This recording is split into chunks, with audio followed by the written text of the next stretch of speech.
سوال نمبر 92۔ جب سراقہ بن مالک آپ کے سامنے بے بس ہو گیا تو اس نے امان مانگی، آپ نے امان نامہ کس سے لکھوایا؟ جواب ہے عامر بن فہیرہ سے، عامر بن فہیرہ سے۔ سوال نمبر 93۔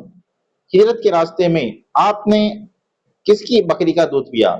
جواب ہے عتیقہ عرف ام معبد کی بکری کا، عتیقہ عرف ام معبد کی بکری کا۔ سوال نمبر 94۔ ہجرت کے دوران مدینہ پہنچنے سے پہلے آپ صلی اللہ علیہ وسلم پر کون سی مشہور سورہ نازل ہوئی؟ جواب ہے سورہ مطففین، سورہ مطففین۔ سوال نمبر 95۔ آپ صلی اللہ علیہ وسلم ہجرت کرتے ہوئے کس سال اور کس مہینے میں مدینہ میں داخل ہوئے؟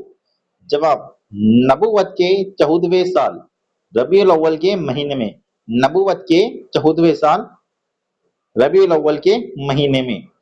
جواب نمبر 96۔ سوال نمبر 96 یعنی 96۔ جب آپ صلی اللہ علیہ وسلم کوبا میں ٹھہرے ہوئے تھے تو لوگوں سے ملنے آپ کس کے گھر جاتے تھے؟ جواب ہے سعد بن خیشمہ، سعد بن خیشمہ۔ سوال نمبر 97۔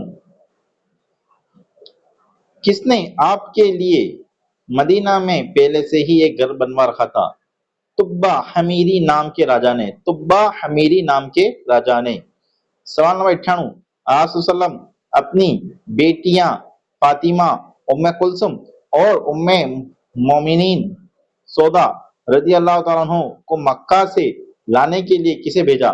جواب ہے ابو رافع اور زید بن حارثہ رضی اللہ تعالیٰ عنہما کو، ابو رافع اور زید بن حارثہ رضی اللہ تعالیٰ عنہ کو۔ سوال نمبر 99۔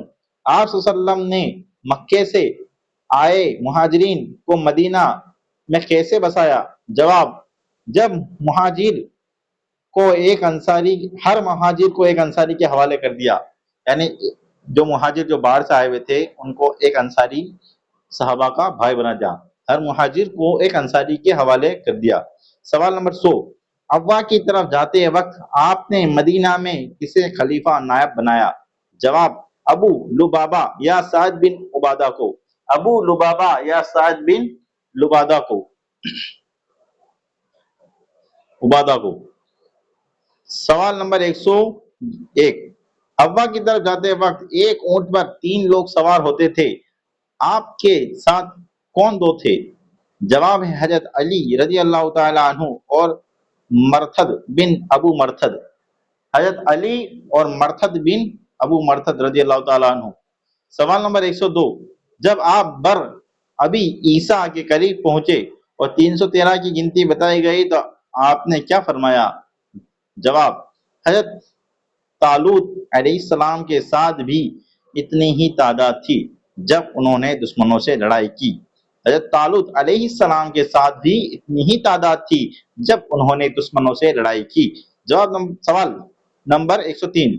جنگ روکنے کی نیت سے آپ نے قریش کی طرف کس صحابی کو بھیجا؟ حضرت عمر رضی اللہ تعالی عنہ کو، حضرت عمر رضی اللہ تعالی عنہ کو۔ سوال نمبر 104۔ غزوہ بدر میں قریش کی فوج کی تعداد کتنی تھی؟ جواب 900 سے 1000 کے بیچ، 900 سے 1000 کے بیچ۔ سوال نمبر 105۔ غزوہ بدر میں مسلمانوں کی تعداد کتنی تھی؟ 313، جواب ہے 313۔ سوال نمبر 106۔ کس صحابی کی آنکھ کی پتلی جنگ میں نکل گئی تھی تو آپ نے اسے اپنے لعاب سے ٹھیک کر دیا؟ جواب قتادہ بن نعمان رضی اللہ تعالی عنہ کو، قتادہ بن نعمان رضی اللہ تعالی عنہ۔ سوال نمبر 107۔ آپ کی جیت کی خوشی کو کون سی دکھد خبر نے کم کر دیا؟ جواب بیٹی رقیہ رضی اللہ تعالی عنہ کی وفات کی خبر نے، بیٹی رقیہ رضی اللہ تعالی عنہ کی وفات کی خبر نے۔ سوال نمبر 108۔ آپ کی کون سی بیٹی اور ان کے شوہر قریشی قیدیوں کے ساتھ گرفتار ہوئے تھے؟ جواب بی بی زینب رضی اللہ تعالی عنہ اور ابو العاص رضی اللہ تعالی عنہ، بی بی زینب رضی اللہ تعالی عنہ اور ابو العاص رضی اللہ تعالی عنہ۔ سوال نمبر 109۔ جنگ بدر کی جیت کی خبر مدینہ تک پہنچانے کے لیے آپ نے کسے بھیجا؟ زید بن حارثہ اور عبداللہ بن رواحہ کو۔ زید بن حارثہ اور عبداللہ بن رواحہ کو۔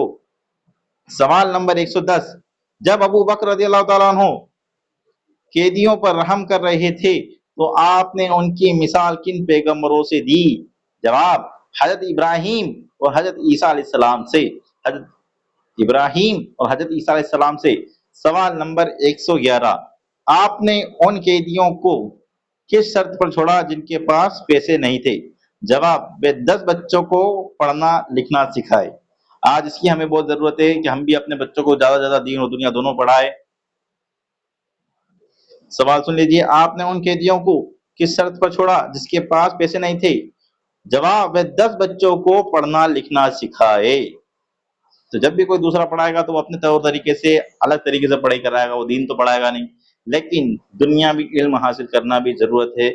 اس کی ہمیں مثال حضور کی سیرت سے بھی ملتی ہے کہ انہوں نے جنگ میں قید ہوئے قیدیوں سے اپنے 10 بچوں کو پڑھوایا اور ان کے پاس پیسے نہیں تھے تو اس کو آزاد بھی کیا۔